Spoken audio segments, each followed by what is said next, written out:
అన్ని society compare చేస్తే మనది అల్టిమేట్.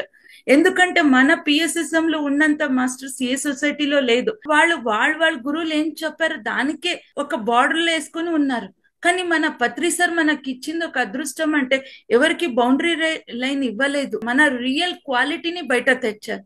ఎలా అంటే పాతకాలంలో కృష్ణారాముడు ఉండే వాళ్ళ టైంలో గురుకుల అనే ఉండేది. అక్కడ ఇప్పుడులాగా ఇదే సబ్జెక్ట్ చదవాలి, ఇంతే చదవాలని రిస్ట్రిక్షన్స్ లేదు కదా. అలా ఉంటే మనకి కృష్ణ పరమాత్ముడు భగవద్గీత అందించేవాళ్ళు కాదు కదా, శ్రీరాముడు ఆదర్శ పురుషుడు అయ్యేవాడు కాదు కదా. అంటే అక్కడ గురుకులలో ఏమి నేర్పించేవాళ్ళు అంటే మన రియాలిటీనే బయట తెచ్చేవాళ్ళు. అదే మన పత్రి సార్ కూడా మన పిఎస్ఎం సొసైటీలో ప్రతి ఒక్క మాస్టర్స్ కి ఇచ్చిన ఒక ఏమంటారు ఇండిపెండెన్స్. అంటే ఎవరికి నేను చెప్పిందే చెప్పాలి, ఇలానే చెప్పాలి అనేవాళ్ళు కాదు కదా. అందుకే చూడండి మన పిఎస్ఎస్ఎం లో ఒక్కొక్క మాస్టర్స్ ది ఒక్కొక్క యూనిక్ క్వాలిటీస్.